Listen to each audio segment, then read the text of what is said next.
Welcome, fellow explorers. My name is Christian Alexandersen, and this is Hemlocks to Hellbenders, a podcast highlighting Pennsylvania's parks, forests, and great outdoors. On this episode, we're going to be learning about the Pennsylvania Game Commission, what it does, and the issues it faces managing more than 480 species in the state. I'm excited to welcome Todd Pride to the podcast. Todd is a member of the Pennsylvania Game Commission as well as founder of the Legacy Land and Water Partners. He's also the lead coach with the Mid-Atlantic Youth Anglers and Outdoor Partners. Todd, welcome to the program. Thank you, Christian. Thank you for the invitation and opportunity to be here. Can you tell us a little bit about the Pennsylvania Game Commission and what it does? I am a new member of the commission, I guess, unanimously approved and voted on by the Pennsylvania Senate in July, along with my neighboring Commissioner, Bob Schwam, who is from District 8 and I'm District 9. So we are both new here in our roles with the Game Commission. I'm learning, I'm sharing. I ask people to come on this journey with me and us, not just with this podcast, but ongoing, in learning and understanding the Game Commission. The core and the important element for our listeners and for all of us is to really understand that we are in the PGC. It's again, you, myself, our residents here in the state of Pennsylvania, we are all a part of the Game Commission. Our state's wildlife are owned by the residents of the state. They are not owned, by private landowners, not owned by the Game Commission. And so the PGC's role is we are our state's wildlife management agency. In the late 1800s, wildlife was dwindling as a result of deforestation, pollution, and unregulated hunting and trapping. From that period, the Game Commission emerged. How does it manage the Commonwealth's wildlife resources?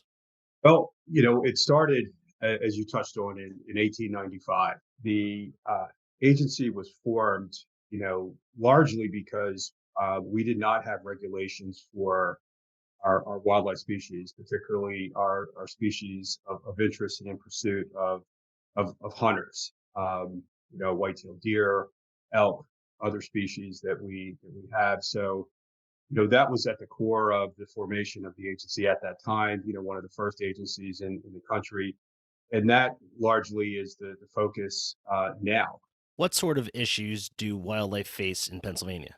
Well, I would say it's coming from every single direction. We are fortunate in this state to have the number of organizations, nonprofit, both local, regional, and national organizations committed to the same kinds of things that the PGC is focused on, whether or not that's the Audubon Society and their, local, state, regional chapters, Ducks Unlimited, National Wild Turkey Federation, National Deer Association. So let me just say that, all of us as a collaborative are focused, effectively on the same thing, which is managing the state's wildlife and habitat. The threats that we're dealing with, a number of people don't like to hear the term climate change. I sometimes just simplify it, and I'll just, throughout, this discussion, will maybe reference the term KISS, which is keep it simple. We have temperature changes that are happening, which, are rising, water temperatures, which, have the effect that it does on our aquatic species, which are, sister agency, fishing, the Pennsylvania Fish and Boat Commission is responsible for. And that affects all elements of wildlife, whether or not those are the habitats for our waterfowl, our birds, when our waterways dry up, whether or not it's ponds or creeks, that needed source of water has obviously a significant impact on our wildlife. All of our wildlife have home ranges. So, while our avian species, our birds and our migratory birds and others travel far distances, our other species remain where they are. So when we have some of these changes that we do, it has significant impact. One of the other major issues we are dealing with, which is the growth of our population and the demographic changes that we're having. COVID has accelerated something that we've seen for many years, which is, more and more people are moving from our urban centers into suburban environments, into rural environments. It's what my District 8 effectively represents. I shared with the first reporter I spoke to back in August um, when he had referenced about the urban element of District 8, and I said yes, we are that, but we are an urban, suburban, and rural district, and so that element of having people in and growing in all areas of our state is a big issue that we're dealing with. Um, on my professional side of what I do outside the game commission, my work activities, we started a few years ago in trying to address the deer and wildlife collision issue, which is a direct result of population shifts, more development from residential, commercial, industrial, roads being put in where they weren't before.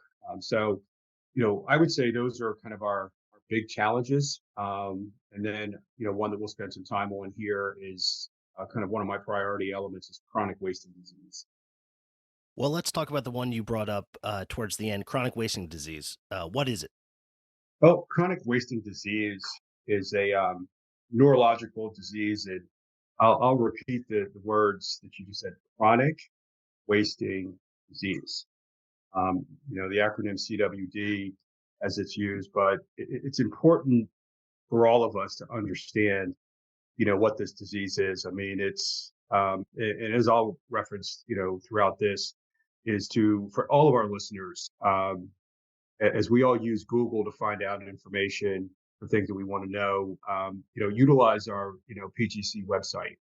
And in Googling whether or not it's chronic wasting disease, just make sure that you're at, either our PGC website or, one of our other state agencies or a college or university. I mean, there are some websites that are out there that are, kind of, have a different perspective of CWD, but just make sure that we're using the right source. But I mean, it's a incurable, untreatable, and always fatal brain disease. I mean, and it's caused by, kind of what's called a misshaping of proteins known as prions, or unfolded is what it's called. I mean, it's really a breakdown of proteins within cervids. I mean, white-tailed deer, just given the wide population that they have, is the primary source that was infected by this several years ago. I think the first case was in Colorado in 1967, and then here in Pennsylvania, a little bit later than that. So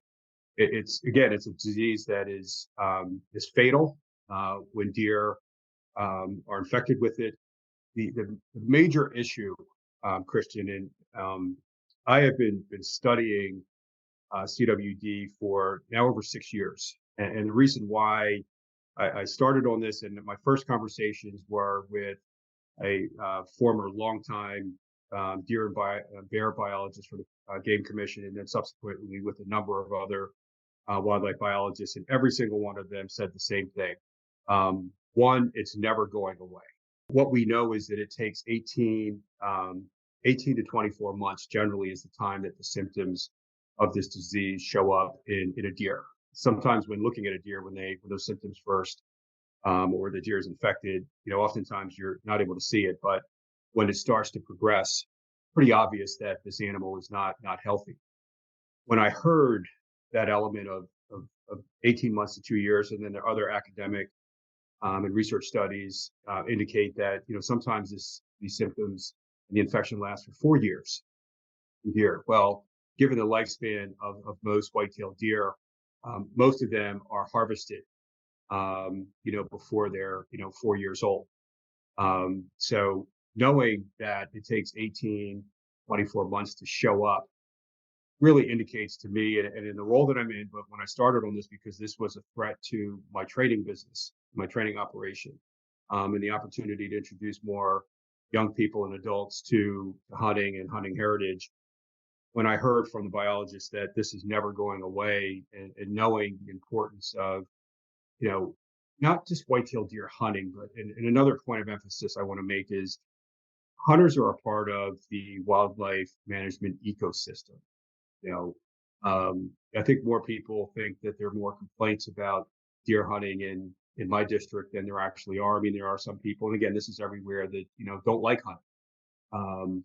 They oppose it. They think it's wrong, and a host of other reasons. I try not to argue with people. What I do try to share is that we as human beings and hunting as human beings and as hunters, we have always been a part of the management of deer and wildlife. I mean, we were formed, as I mentioned, in 1895 because there weren't any regulations. There weren't season limits in terms of times to hunt. There weren't any regulations of, how many, deer or other animals could be harvested. I mean, when the agency first formed and back in the 1800s, I mean, deer were sold commercially. You had people hunting and selling, what they were harvesting, just like other species that we consume today. So, what's important again about CWD is understanding that this is not going away, and the real important element that I'll touch on is understanding where it started. And it started, and I mentioned in Colorado, in a captive deer facility, which is extremely important for all of us to understand as we try to get our arms around, managing this disease. And some of this gets down a bit of a controversial path, but again, I just want to be really simple and clear of what we know relative to how we, manage and get this under control. Chronic wasting disease was first found in Pennsylvania in captive deer in October of 2012 and in wild free-ranging whitetails in early 2013. How big of a problem is CWD? It's a major problem, and for a host of reasons, Christian. One, just down to the kind of economics and reason why the Game Commission was established. I think right now we're somewhere around 80% plus minus of the revenue of the Game Commission for what it does in managing the 480 species. But 80%, give or take, comes from hunting, pursuit, and interest in white-tailed deer.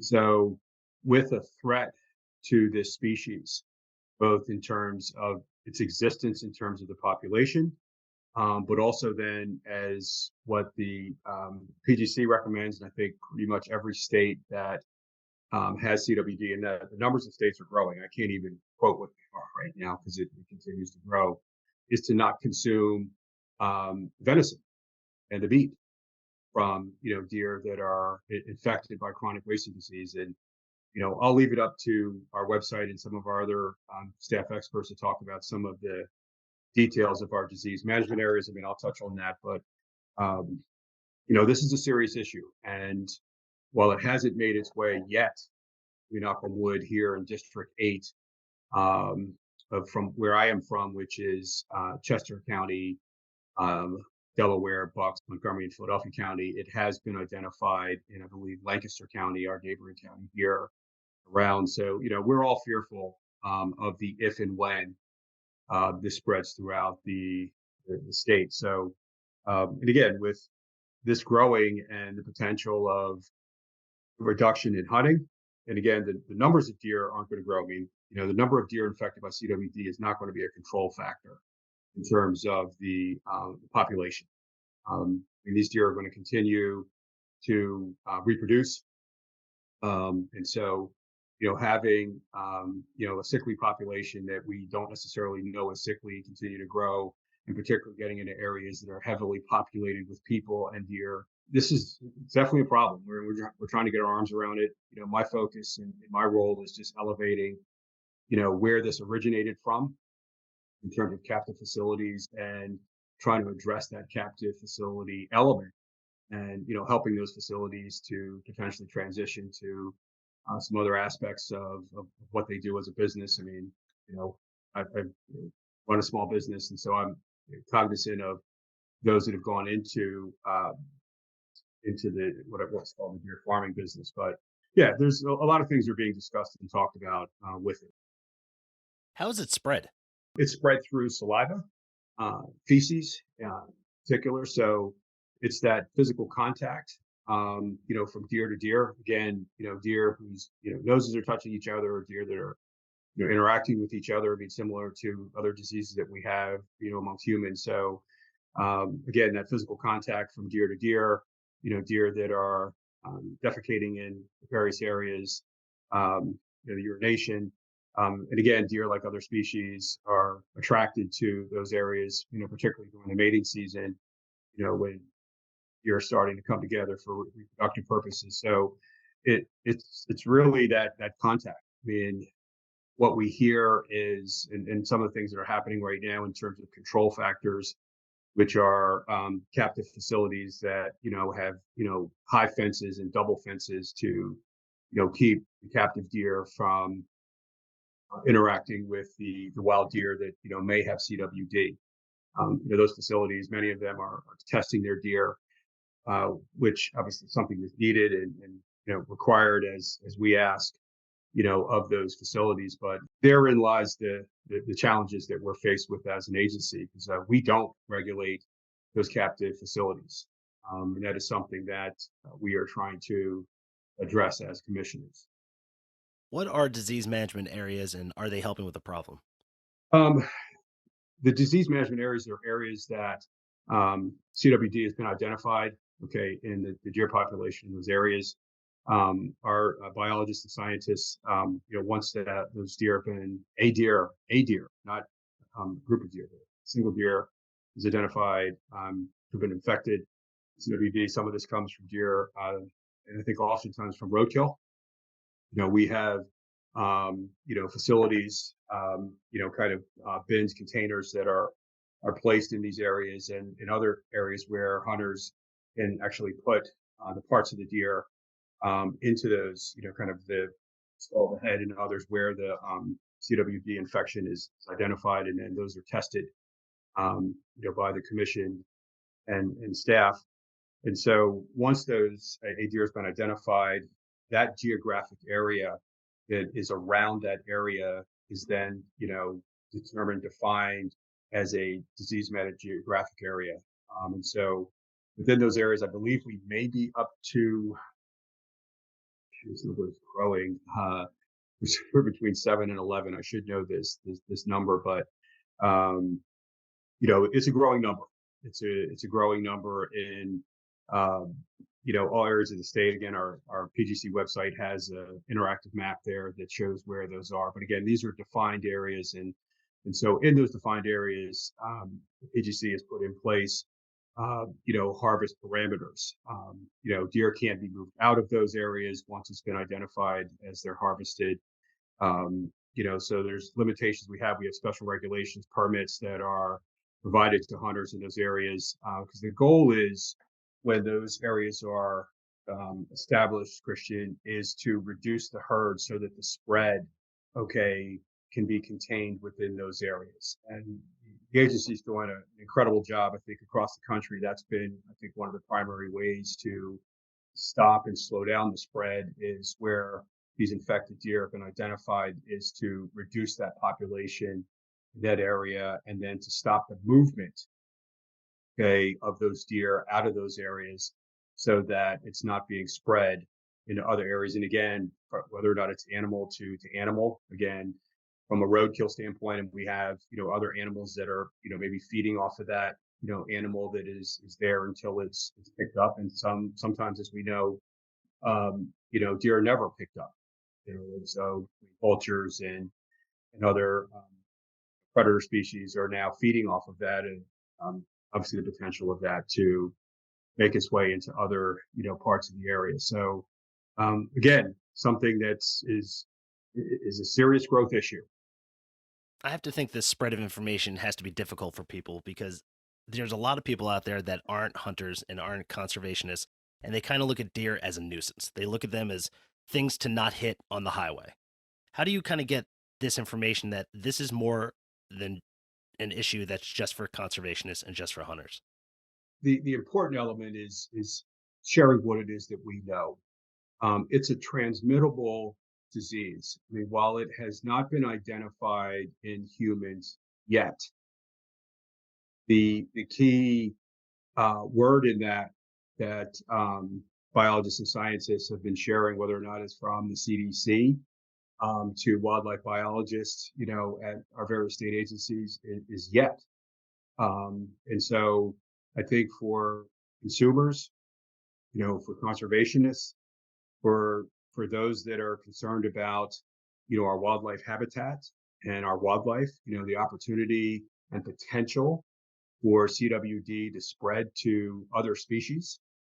And so when we look at the number of disease threats, Christian, that we're dealing with as an agency. Again, I talked about the number of diseases happening within the avian population.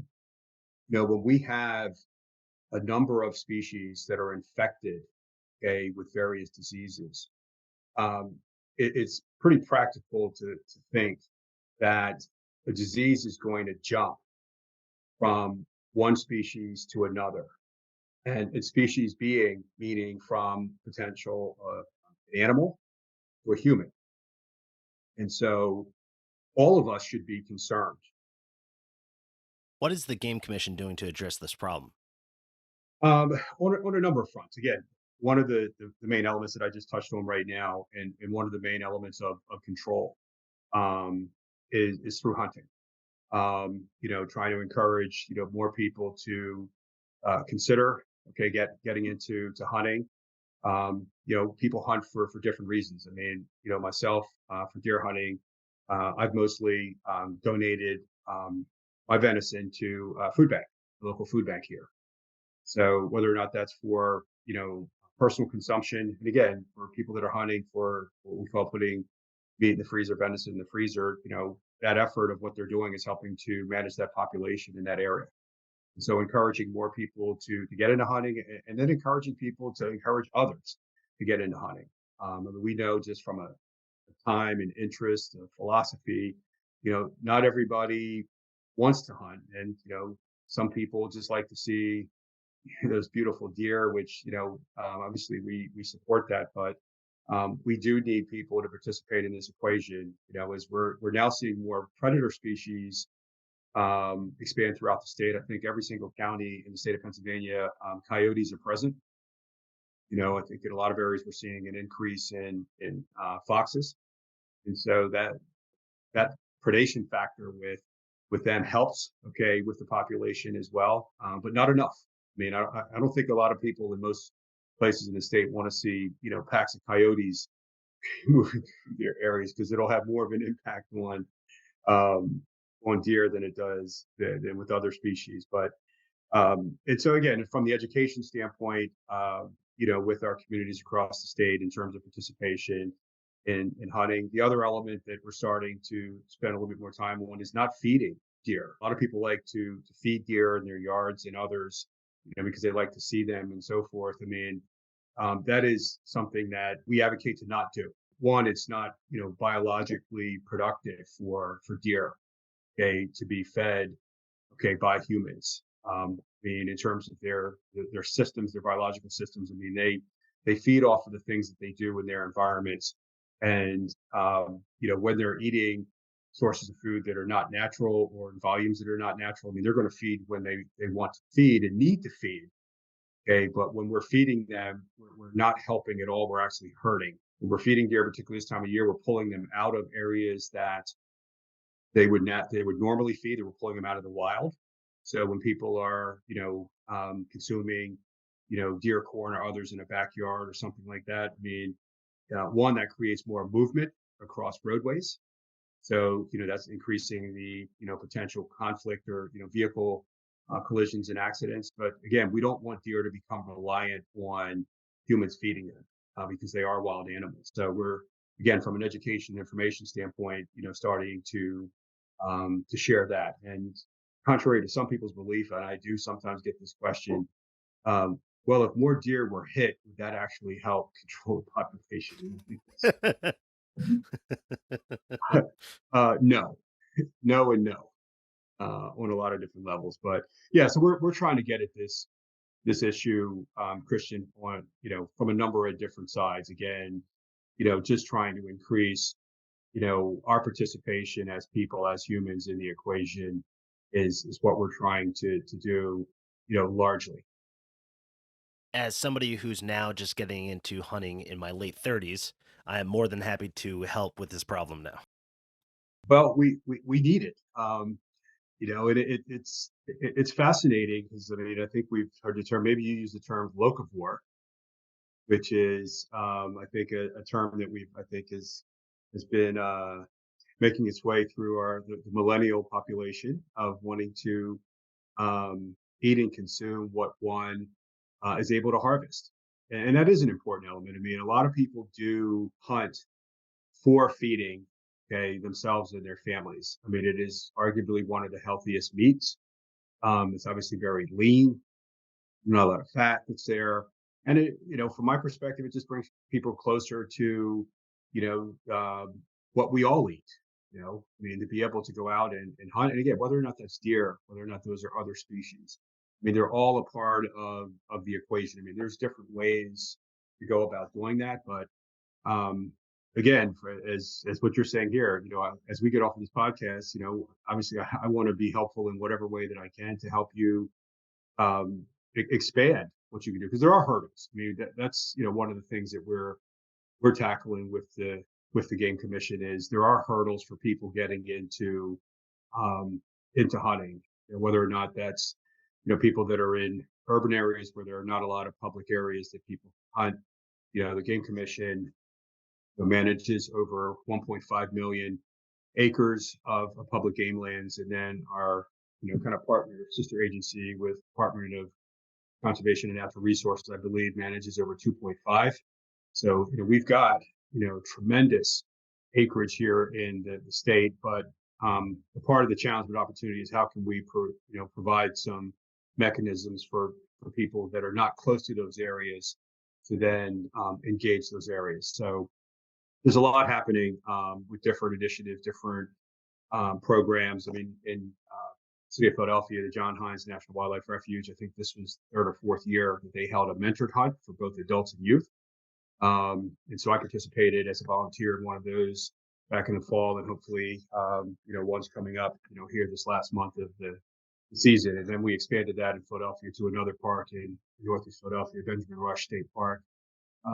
So, the agency with our partner operations, both at the federal level, U.S. Fish and Wildlife Service, that the John Hines National Wildlife Refuge is a part of, is trying to tackle this issue as well. So, there's a growing number of opportunities for new, but also reactivating hunters to get back into these activities. Is it safe to consume a deer if it's found to have chronic wasting disease? No, Let's say a hunter goes out, they harvest a deer, they get it butchered and taken care of. How do they find out from that point? I mean, every hunter can have their deer tested, and a lot of hunters do have their deer tested, after harvesting. So there is a way to do that. I mean, our disease management areas have those tools and resources. But I mean, deer can be tested anywhere. I mean, there are kits that are available as I'm starting to understand a little bit more. So having one's deer tested, I think is a part of the equation. I know there are a couple of big small businesses, new companies that are trying to develop kits to make that easier to do. But again, that's where what we're doing with our efforts with the PGC, and then through our stakeholders and partners and others, trying to get our information out, about limiting the spread, so that we don't have to get to that particular point. I mean, it's a daunting exercise. We may be at a point in the future where every single deer that one harvest will be tested for this. And again, if we think about it just from a broader standpoint, I think what we've seen again with the avian population in particular, but also in the cervid deer community, we have other diseases that are continuing to pop up from time to time. There's a hemorrhaging disease called ESD, I believe it is, that is also popping up throughout the area as well. So even with CWD being what it is, we can't be blind to the element that something else may come up down the line. So, what we can do to start educating on some of these fundamentals. And again, it gets back to, what I call, and what's called, I guess, sometimes in academic research circles, root cause. We know deer came from captive environments. And I do just want to make this point, because I try to keep things, simple, KISS. When I first learned about this at the level I did back, I think it was 2008, about the growth of CWD and the way that it was taking place, and heard it coming from captive facilities, as I asked a number of biologists, I said, well, we all know that the uh, three of the main characteristics of a white-tailed deer are fear, stress, and social behavior. Knowing those as a species of prey and they're captivated, there's probably going to be a level of stress that these deer are going to be under now. And again, if we equate this to humans, not every person, okay, becomes depressed or is affected in the same way. Some people more than others, whether or not, it's in a rural environment, suburban or urban. But understanding some of these fundamentals of captivating a wild animal, you know, to me, I think is a fundamental flaw. I mean, again, that could be, looked at. I know our biologists and others and scientists are looking at this every way that they can. The home range of a white-tailed deer is known to be, could be a square mile. But we also know that, during the mating season, and again, when, our male deer are pursuing our female deer, our does, some will travel 5 miles, some will travel 7 miles. Some will stay in a particular area that'll, depends upon the makeup of the deer buck ratio in those areas. And so that affected doe buck that's moving around those areas. And again, taking 2 years for this to show up, it's almost like a train out of the station that you'll never catch. You just got to try to slow it down. What more can be done on the state and federal level to address this? Like a lot of problems, more resources to be able to study this. I think what we are undertaking soon, I think on an expanded level, is education. More that we can educate stakeholders and our elected officials in our communities, across the country. We're going to be starting on an effort, and it's one of my priority points as a commissioner. Hopefully, this spring into the summer is starting to educate our elected officials in areas throughout our state about one, just understanding what the Game Commission does as the wildlife management agency and the 480 species that we manage, but also embedded in that is understanding the chronic wasting disease factor, other threats to our wildlife. And I'm encouraged about that, though, Christian. Not a lot of positives came out of COVID, as we all know. But one of the things that I think, all have seen is the interest and engagement of the public everywhere, okay, in outdoor environments, in our natural resource areas, in our wildlife habitat areas, whether or not it's local parks or state parks or public game lands, community parks.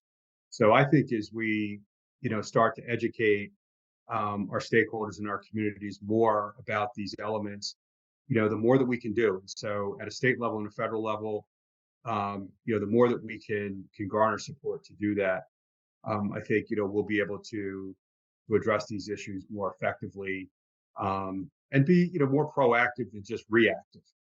Where would you recommend people go to learn more about chronic wasting disease? The Pennsylvania Game Commission website is one of the best resources, and probably the best. I mean, just given the magnitude of the problem, the amount of staff and professional resources that are there.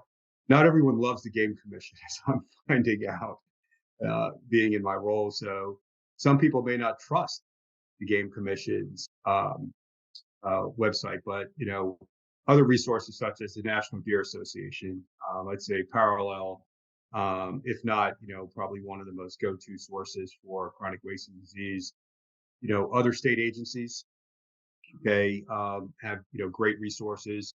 Our universities. I mean, Penn State University, with one of the leading research operations in the country. I mean, it's done a tremendous amount of work. So I would just say just research. I mean, I hate just to use the term Google, but is to research just what is chronic wasting disease, but also to go to those reputable sources and not those that are trying to kind of push agenda or perspective that is not in the wider interest of the public. Todd, this has been a really interesting discussion, something I've learned a lot from. I want to thank you so much for coming on the podcast. No, thank you, Christian. Thanks for undertaking this. Any opportunity for myself and our other commissioners and staff to share some of these perspectives. Again, as you probably heard throughout here, I mean, I'm still learning about the deep and wide activities of the Game Commission. I mean, the different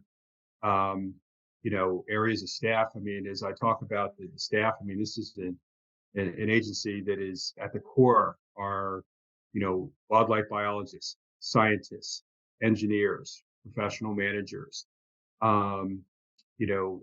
community experts, those that are out on the front lines in our various communities throughout the state. I mean, it's just a tremendous resource that we have here in Pennsylvania, being one of the largest, both hunting states, but also in terms of the number of species that we have here. So I just ask everybody to come with me and us on this journey to continue to learn about the Game Commission, support the Game Commission where you can, whether or not one's a hunter or not. Again, as I get back to my numbers, 480 species, 33 game species meaning hunted, but that means over 400 other species, most of which are birds.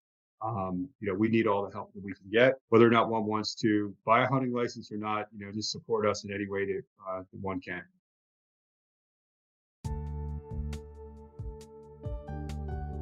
I want to thank my guest, Todd Pride, for joining the podcast. Be sure to visit our website and follow us on Instagram and Facebook for more information about upcoming episodes. This has been Hemlocks to Hellbenders. I'll see you out there.